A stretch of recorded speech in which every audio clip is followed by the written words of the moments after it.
Good evening friends, welcome to the channel stock guru and case. वो channel जो totally dedicated है option traders के लिए। वो ऑप्शन ट्रेडर्स जो डे ट्रेडिंग से इंडेक्स या स्टॉक ऑप्शंस के थ्रू पैसे बनाने के तरीके ढूंढ रहे हैं और हजारों की संख्या में रोज ट्रेड करते हैं और शायद कहीं ना कहीं उन्हें वो वर्क इन प्रोग्रेस लग रहा है और अभी भी कुछ सक्सेस नहीं मिली। तो शायद मैं आपके काम आ सकूं। इस चैनल को आप जरूर सब्सक्राइब करके बेल आइकन दबा के देखते रहिए लगातार रोज। और मुझे विश्वास है जो मैं कह रहा हूँ वो आपके काम की चीज़ें होंगी, आपको कहीं ना कहीं उस चीज उस डायरेक्शन की तरफ लेके जाएंगी जो आप शायद ढूंढ रहे हैं, राइट। तो सबसे पहले सबको मेरा वापस नमस्ते। मेरा नाम NKS है, नवीन कुमार शर्मा। चैनल के लगभग 1100 सब्सक्राइबर्स हो रहे हैं, बहुत ही स्लो पेस से लेकिन कंसिस्टेंटली लोग जुड़ रहे हैं। बिकॉज धीरे धीरे लोगों को ये रियलाइज़ हो रहा है कि कुछ ना कुछ है जो मैं उनको बताने में कामयाब हो रहा हूँ। तो आप भी मिस मत करिए इस जर्नी को। तो लेट्स स्टार्ट टुडेज एक्सपायरी के डिस्कशन और कल के प्रेडिक्शंस के बारे में। तो पहले बैंक निफ्टी 42,232 को कल बंद होने के बाद आज बिल्कुल फ्लैट ओपन हुआ, बिल्कुल ऑलमोस्ट उसी लेवल पे ओपन हुआ।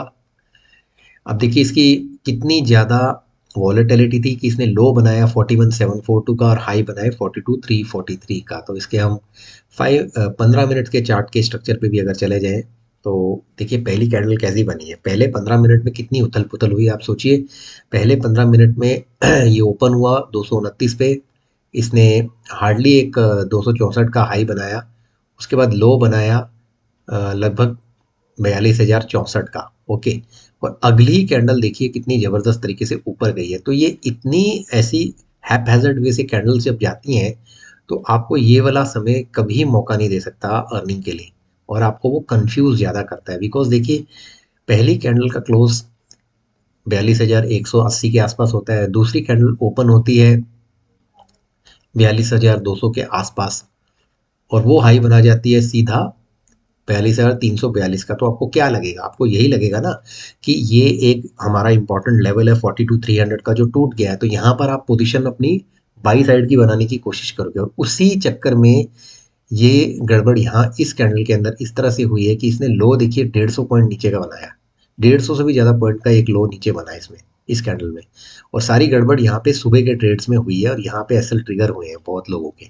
ये मैं दावे के साथ कह सकता हूँ। इसको मैं और अगर 5 मिनट के बेस पे बताऊंगा तो ज़्यादा समझ में आए शायद किसी के, आप लोगों के इनफैक्ट। और इसको ज़रा समझो आप, मैं जो कहने की कोशिश कर रहा हूँ। आई होप देखिए मेरी तो कोशिश रहती है अपने हिसाब से एक्सप्लेन करने की। अब मेरी नज़र से जो लगता है मैं वो एक्सप्लेन करता हूँ, अब आप उसको किस तरह से लेते हैं वो आपके ऊपर है। ये देखिए मैं बात कर रहा हूँ इसी 9:15 के आसपास के बारे में। देखिए पहली दो कैंडल्स के नीचे जाने के बाद जिस तरह से शुरुआत हुई, उसके बाद इन 3 कैंडल्स का ऊपर जाना, स्पेशली इस कैंडल का, ये एक फॉल्स राइज था। इस राइज के चक्कर में जो है स्टॉप लॉस कटे हैं, इंक्लूडिंग हमारे कटे हैं। तो उसके बाद वो कॉन्फिडेंस ही नहीं रहा कि मार्केट की डायरेक्शन दरअसल क्या होगी। अब हुआ ये कि 9:45 से मार्केट ने लिटरली धीरे धीरे गिरना शुरू किया। बट आप कंफर्म तब तक नहीं हो सकते जब आपकी जो लोअर लो है, जो कैंडल नंबर 2 में आपका लो बना है 42,000, वो जब तक नहीं टूटता। तो वो कब टूटा है आप ये देखिए। दरअसल वो 1 घंटे तक मार्केट आपको मौका नहीं दे रही थी और पहले घंटे के ट्रेड के लालच में स्टॉप लॉसेस लोगों के गए हैं। बिकॉज यहाँ पर जब वो नीचे जा रहा था तो भी कन्विक्शन नहीं आ रही थी। बिकॉज मैं कहता हूँ इस तरह के नीचे जाने को आप कैसे बिलीव करोगे, क्योंकि पैटर्न क्लैरिटी के साथ नहीं है। तो जब इसने 42,000 का लेवल तोड़ा, उसके बाद उसने यहाँ पे 200-250 पॉइंट की जो डिप देखी, ये आपकी एक्चुअल मायने में एक अर्निंग का पोटेंशियल अर्निंग का पीरियड था। उसके बाद देखिए मार्केट पूरी तरह से कुछ नहीं कर रहा था ऑलमोस्ट 1 बजे तक। 1:30 बजे के आसपास ये इसने कोशिश की और लोअर लो जाने की, तो 41,900 का लेवल इसने तोड़ा काफ़ी देर बाद। तो वहाँ से फिर वो गया सबसे लोएस्ट लेवल पे, वो था 41,750, जो हमको पता है कहीं ना कहीं एक क्रिटिकल सपोर्ट एरिया था।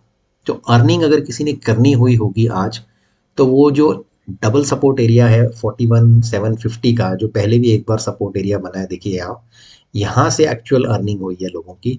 अगर किसी को ज़्यादा स्मार्टली खेलना आया होगा कि ये कॉन्ट्रा उसने अगर प्ले करने में ये लगाया होगा लॉजिक कि देखिए रिस्क टू रिवॉर्ड के हिसाब से ये बेटर अर्निंग अपॉर्चुनिटी है, तो यहाँ से फिर उसने ठीक ठाक अर्न किया होगा, बिकॉज यहाँ से वाकई टर्न अराउंड हुआ, 5 मिनट के लेवल पे कहीं पे कोई इशू नहीं आया और इसने अपना जो गैप है वो कंप्लीट किया और जाते जाते इसने 42,000 को रीगेन किया फाइनली और यहाँ पे एक हल्की सी अपसाइड देखी।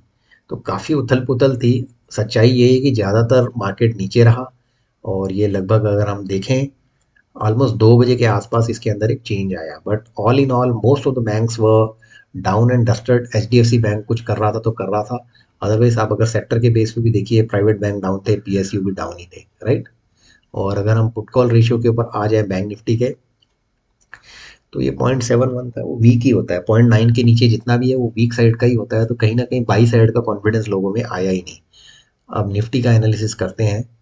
होप मेरा एनालिसिस करने का तरीका आपको पसंद आए। जब रेगुलर चैनल के साथ बने रहोगे तो ज़रूर आपको आइडिया लगेगा मैं क्या एग्जैक्टली करने की कोशिश करता हूँ। देखिए इस केस में क्या हो रहा है, इस केस में भी फॉल्स राइज की शुरुआत आपको एक फील दे रही है कि नहीं मार्केट जरूर आज जो है 18,000 के लेवल को आएगी, लेकिन यहाँ ज़्यादा कुछ एक्शन हुआ ही नहीं। अब देखिए निफ्टी जो है आपका वो ओपन कब हुआ, 920 के आसपास ओपन होता है ये, कल की 900 के आसपास की क्लोजिंग के बाद, और बस उसी के आसपास का हाई बना के फिर वहाँ से ये फॉल ही होता है 17,761 के नीचे के लेवल पे। ओके, तो जैसे कि हम यहाँ पर थे 920 के आसपास और 940 के आसपास के इसका हल्का सा बस हुआ है, उसके बाद ये गिरना शुरू हो गया। तो यहाँ पे आप कैसे ट्रेड लेते हैं, आपका भी यहाँ पे ट्रेड 10 बजे के पहले कहीं नहीं बनता। 10 बजे के बाद जो है आप देखिए 17,900 को इसने तोड़ा है और नीचे गया है लगभग 17,800 तक, तो यहाँ पर निफ्टी का एक ट्रेड सेटअप बना था। उसके बाद आप देखिए कोई ट्रेड सेटअप नहीं बना इसका कहीं पर भी, कहीं पर भी। जो फिर आखिरी ट्रेड सेटअप वही बना है जो इसने लोअर लो को पकड़ा है, वो भी 17,750 के आसपास का, जो इसका पुराने लेवल का एक लो है। ये देख सकते हैं आप, उसके भी नीचे गया था इनफैक्ट 17,800 के। तो ये जो इसका लो था वन ऑफ द लोएस्ट लो के समझे समझिए 1.25 के आसपास अगर किसी ने प्ले किया हो तो शायद कुछ हुआ होगा, बट ऑल इन ऑल ईमानदारी की बात ये कहती है कि निफ्टी ने आपको कोई ज़्यादा मौका नहीं दिया, क्योंकि निफ्टी के अंदर एक चीज़ हो रही थी कि आपके आईटी के शेयर्स जो थे वो ठीक चल रहे थे। Most of the IT shares were doing well if I am not wrong. ये देखिए आप, HCL, इन्फी, फिर बैंक्स में HDFC बैंक सही कर रहा था, फार्मा में सन सही कर रहा था, टाइटन ठीक चल रहा था, विप्रो एच थे, LT जो है एक इंजीनियरिंग का की बड़ी कंपनी और HDFC का ग्रुप। तो कहीं ना कहीं निफ्टी के केस में अगर हम देखें तो एग्जैक्टली क्या हुआ है, निफ्टी के केस में ये हुआ है कि आईटी ने अच्छा सपोर्ट दिया, कुछ हद तक ऑटोमोबाइल भी साथ में था, और जो गिरावट थी कोई बहुत ज़्यादा नहीं थी। फार्मा हल्का गिरा, मेटल्स थोड़ा सा गिरे, तो इसलिए निफ्टी थोड़ा फ्लैटिश टोन पे ज़्यादा था। और निफ्टी का पीसीआर भी आप देख लीजिए 0.59 था, वीक तो था, लेकिन निफ्टी से ज़्यादा जो वॉलेटिलिटी है वो बैंक निफ्टी में प्ले हुई। तो मौका अगर मैं कह सकूं ज़्यादा आपको दोनों इंडाइसेस में से बैंक निफ्टी ने ही दिया है, उसकी अप डाउन की मूव्स ने। अब देखिए ना, आपको निफ्टी के केस में आईटी अब देखिए 0.43 से था, ऑटो तो आधे शेयर्स ऊपर आधे नीचे थे, रियल एस्टेट ने कुछ नहीं किया, इसके बावजूद भी देखो निफ्टी गिरा नहीं है, गिरा है लेकिन मौका ज़्यादा बैंक निफ्टी ने दिया।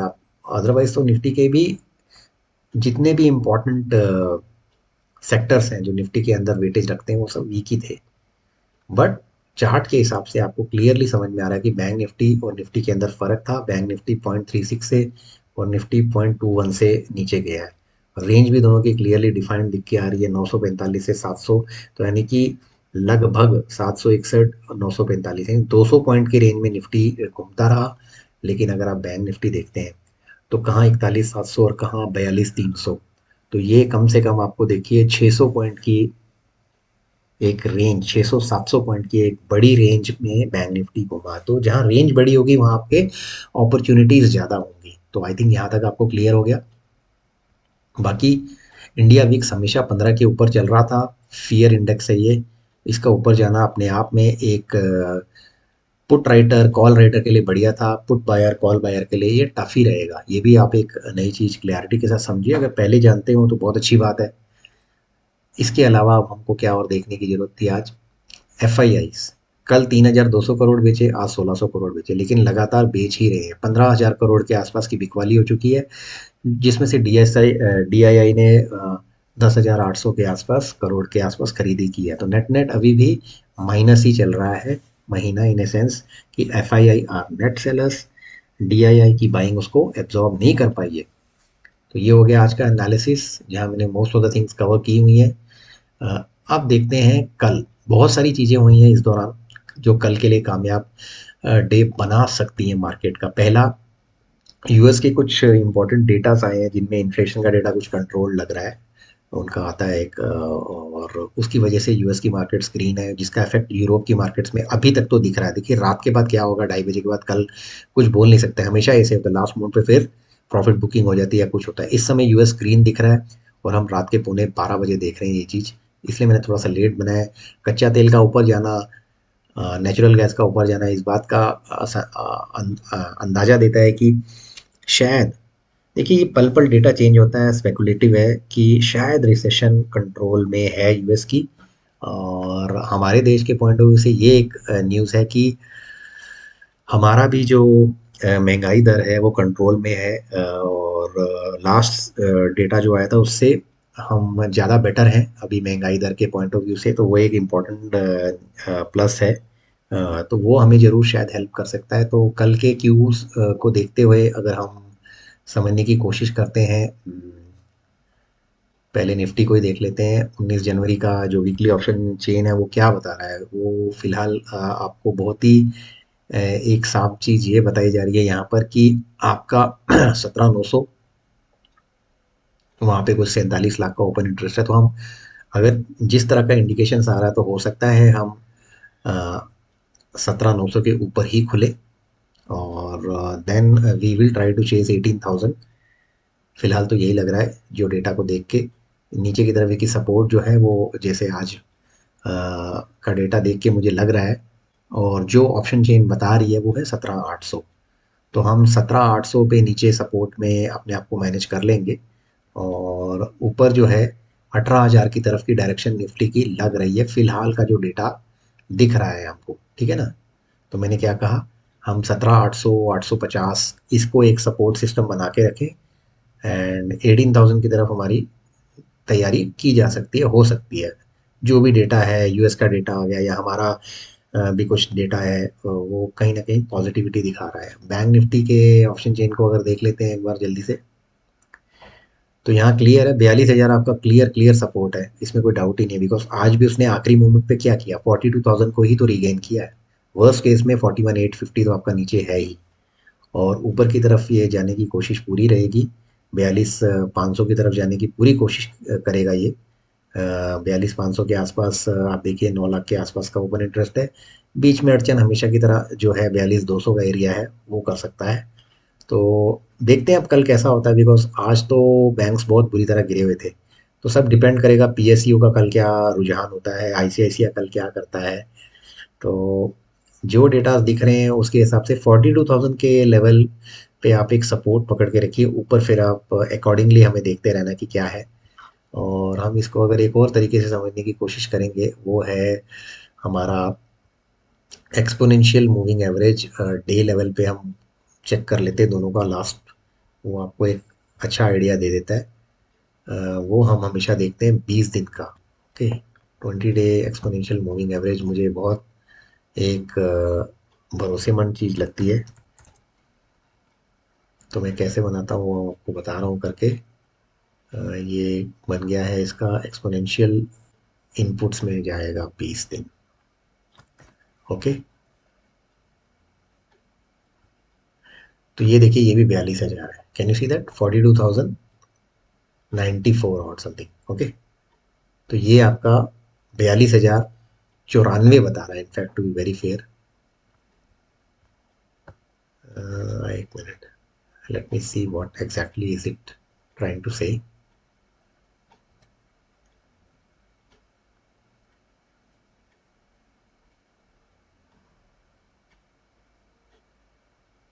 42,688 बताता है एक्सपोनेंशियल मूविंग एवरेज, तो 42,688 बता रहा है ये। तो मुझे क्या करना पड़ेगा, देखना पड़ेगा 50 डे का क्या बता रहा है। ठीक है, ये 20 दिन का है, हम कोशिश करेंगे 50 दिन का, देखते हैं क्या बताता है। 42,300 का, ये वो है जिसकी मेरे को खोज थी। ओके, व्हाट इज दिस, ये क्या हुआ इसको।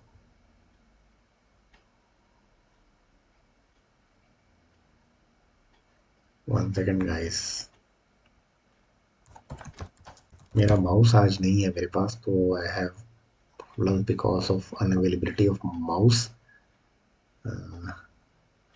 42,365, तो मुझे तो यही लग रहा है कि कल कल भी मैंने कहा था 42,365 का लेवल आज भी वही है, आज भी हम इसके आसपास ही गए थे। तो 42,365 जो है वो क्रिटिकल है। अगर एक बार हमने 42,365 को पार कर लिया तो मुझे लगता है हम 42,500 के ऊपर भी जाएंगे। तो please keep a note on this level, 42,365 और लोअर लो में 42,000। ये हो गया बैंक निफ्टी। अब आ जाइए निफ्टी के चार्ट पे। तो माफ़ी चाहूँगा बीच में जो मेरे से थोड़ा सा एरर्स हो रहे हैं, really sorry on that, please pardon me. तो ये वन डे के चार्ट को पहले इस तरह से लगा के मैं यहाँ पे जाऊँगा एक्सपोनेंशियल मूविंग एवरेज पे।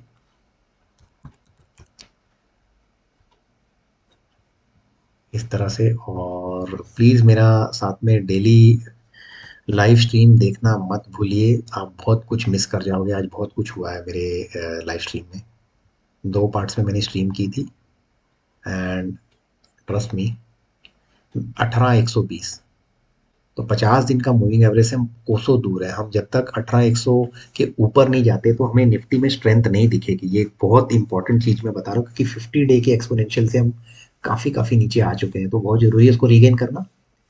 तो मुझे अभी भी लगता है निफ्टी के तो बहुत काफ़ी दूरी है ये। एक बार इसका मैं 20 दिन का देखूंगा तो वो और भी ज़्यादा दूरी होगा। देखते हैं।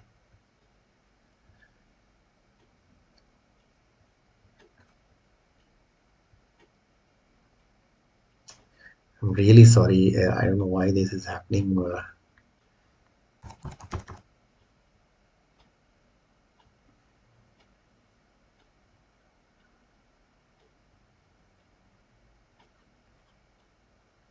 देखिए 20 दिन के एक्सपोनेंशियल मूविंग एवरेज में 18,107 है, तो हमें यहाँ 18,107 पे नज़र रखनी है। अगर हम 18,107, इसका मतलब क्या है कि निफ्टी जो है जब तक 18,100 के ऊपर नहीं आता तो उसमें रियल स्ट्रेंथ नहीं आएगी। ओके, बस इतना मैं कह सकता हूँ। लोअर एंड सपोर्ट आप इसकी 18,750 को, 850 को ही लेके चलो। लोअर लो जो है 18,850 को ही लेके चलो, 761 तक तो आने के चांसेस नहीं। जिस तरह से डेटा फॉर्मेशन हो रहा है 18,100 के ऊपर अगर हम रहेंगे तो एक स्ट्रेंथ आ जाएगी मार्केट में। 18,000 तक रहेंगे तो एटलीस्ट एक स्टेबिलिटी आ जाएगी। नीचे नीचे पे आपको यही मान के चलना है कि 17,850 ही आपका एक्चुअली एक सपोर्ट बनेगा। 17,850 टू 17,900 आपका एक सपोर्ट बनेगा निफ्टी में। तो बट दोनों इंडाइसेस को देख के जो मुझे कॉन्फिडेंस जो है वो फिर से बैंक निफ्टी पे ही आ रहा है। अगर कुछ कमाल करेगा तो पहले बैंक निफ्टी ही करेगा। तो ये मैंने कोशिश की, एक छोटी सी एनालिसिस की रोज की। मेन चीज़ आपको बताना चाहता हूँ, प्लीज़ मेरे रोज वीडियोस देखिए, मेरी लाइव स्ट्रीम मिस मत कीजिए, बिकॉज वो बहुत क्रिटिकल है। लाइव स्ट्रीम में मैंने कुछ स्ट्रैटेजीज बताई हैं थर्सडेज के लिए जो बहुत बहुत हेल्पफुल हो सकते हैं। अगर उनको ध्यान से करोगे you will and up making good money. Please support this channel. I am trying my best efforts uh, to come with something which will help you to earn better. So thanks for watching the video and take care.